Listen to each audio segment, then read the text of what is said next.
Guhaye ikaze ni Kigali The Twilight Talks Entertainment. Ngira ngo murabizi neza ko nsanzwe nkugezaho amakuru yose aba ari kugenda avugwa hirya no hino cyane cyane mu byamamare. So nta yindi nkuru iri kugenda ivugwa hirya no hino usibye yuko Rugaju Rigani ndetse n'abandi babiri babashije kuba batabwa muri yombi bazira kunyereza umutungo w'ikipe ya APR FC. Ngira ngo iyi nkuru ahantu henshi uri kujya uri gusanga ariyo nkuru iri kugenda itangazwa n'ibinyamakuru byinshi bigiye bitandukanye. Uribaza ngo byagenze bite, ese yavuyeho? Ngiye kubiguhera imuzingo byose kugira ngo ubashe kubyumva ndetse ntihazagire n'undi ukubeshya. Twihuse cyane rero, uwitwa Rugaju Rigani ndetse na Kalisa Georgine na Frank Jangwan babashije kuba batabwa muri yombi uyu munsi. Ni inkuru dukesha ikinyamakuru cya SKFM, dore ko ariyo nkuru yaramutse, niyo nkuru baramutse bavuga mu makuru yabo y'imikino. So ni ukuvuga ngo muri audit yakozwe byagaragaye ko hari amafaranga yagiye anyerezwa, ndetse ayo mafaranga akaba yaranyerejwe igihe ikipe ya APR FC yakinaga n'ikipe ya Pyramide yo mu Misiri. Ngira ngo murabyibuka, hari mu mwaka wa 2024 muri Nzeri nibwo iyi kipe ya APR FC yahuye n'ikipe ya Misiri. Bikaba bivuga ko rero hari amafaranga yanyerejwe mu kugura amatike kw'icyo gihe ndetse no kugura abakinnyi muri icyo gihe. Akaba rero hari amafaranga yagiye anyerezwa, ndetse kuri ubu ngubu muri audit yakozwe bakaba baratangiye kubikurikirana kugira ngo barebe n'abantu muri rusange babigizemo uruhare. Muri urwo rwego rero uwitwa Rugaju Rigani ndetse na Kalisa Georgine na Frank Jangwan, uyu Kalisa Georgine akaba ari wari ukuriye umutungo hariya mu ikipe ya APR FC, ndetse uwitwa Frank Jangwan akaba yarakuriye abafana. Akaba rero bigaragaza yuko hari amafaranga yagiye anyerezwa, ndetse akaba ari kubazwa abo ngabo bageze kuri batatu, nubwo urutonde kuri ubu ngubu rukigenda rukiyongera. Biravugwa ko rero abo ngabo batatu babaye batawe muri yombi. So twihuse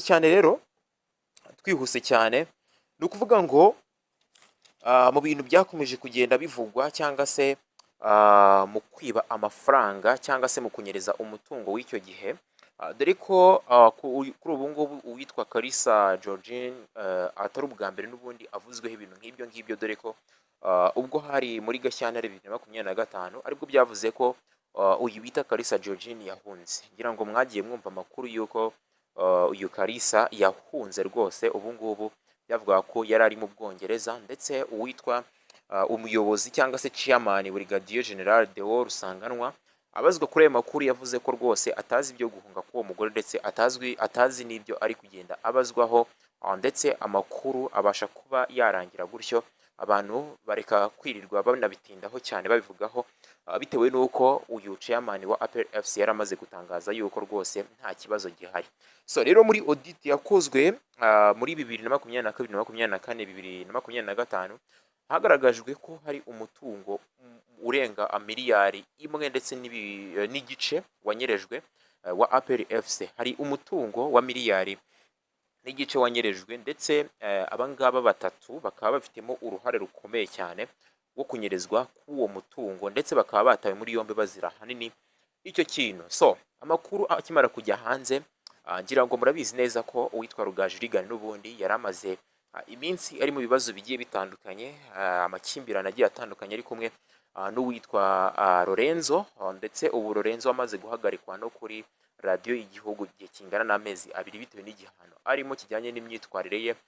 Bivuga ko ari imyitwarire idahwitse yakomeje kugenda agaragaza imbere y'uwitwa Rugaju Rigani, ndetse ngira ngo murabizi neza ko ubwo radiyo yari yasuye abaturage rwose hariya mu karere kamwe, aribwo byagize gutya uwitwa Rugaju Rigani agafatana mu mashingu n'uwitwa Lorenzo. Byari biturutse ko uwitwa Lorenzo yari yise ikinyendaro uyu bita Rugaju Rigani, ndetse uyu bita Lorenzo yagerageje no kumusaba imbabazi ubwo yabonaga ko rwose bishobora kuba byagera kure, ndetse uyu bita Rugaju Rigani akarahira avuga ko rwose atazongera cyangwa se atakomeza gukora mu kigo uyu Lorenzo arimo, bitewe n'uko rwose yari yamubabaje bikomeye cyane, dore ko bari barwanye rwose barinda iyo babakiza, bitewe n'uko uyu Rugaju Rigani yari afite umujinya ukomeye cyane, aho byagaragara ko Lorenzo yari yakoze ikosa ndetse nta no guhubuka, bigaragara ko yari yabashije kuba yabitekerezaho bihagije cyane. Rero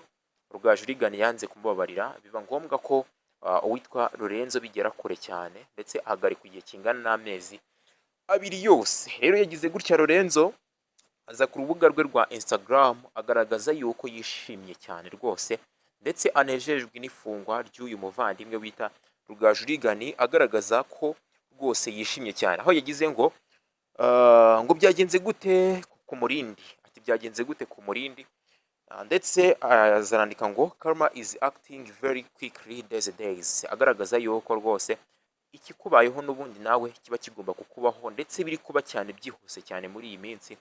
Ati karma rwose n'ubundi nimba unyifurije ikibi nawe n'ubundi kiba kigomba kugukurikirana kugira ngo kikubeho, ndetse arandika ngo karma is a bitch holder, atagaragaza yuko rwose icyo ukoze cyangwa se icyo wifurije mugenzi wawe ari nacyo n'ubundi kiba gikwiye kuba cyakubaho. Uyu Rugaju Rigani rero akaba ari umunyamakuru w'ikigo cy'igitangazamakuru cy'igihugu, akaba yari umunyamakuru mwiza, akaba yari umunyamakuru mwiza ndetse mu buryo butangaje, afite impano ntabwo twabitindaho cyane. So ku ifungwa rye rero ryakomeje kugenda rivugisha abantu benshi hirya no hino, dore ko ibinyamakuru byinshi byakomeje kugenda bibigarukaho, niyo mpamvu nanjye nari mbivuzeho kugira ngo umenye byinshi bijyanye n'inkuru yakomeje kugenda isakara ahantu hose. So nta bindi byiciro nari ngiye kuba ngarukaho muri ikiganiro cyacu, ikiganiro cyanyu cya Kigali The Twitter Talks Entertainment.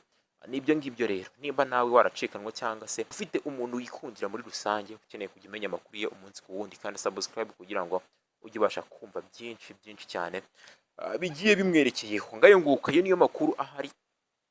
Stay on touch kugira ngo ubone n'izindi nkuru nshyashya zikomeza kugenda zivugwa hirya no hino. Murakoze cyane.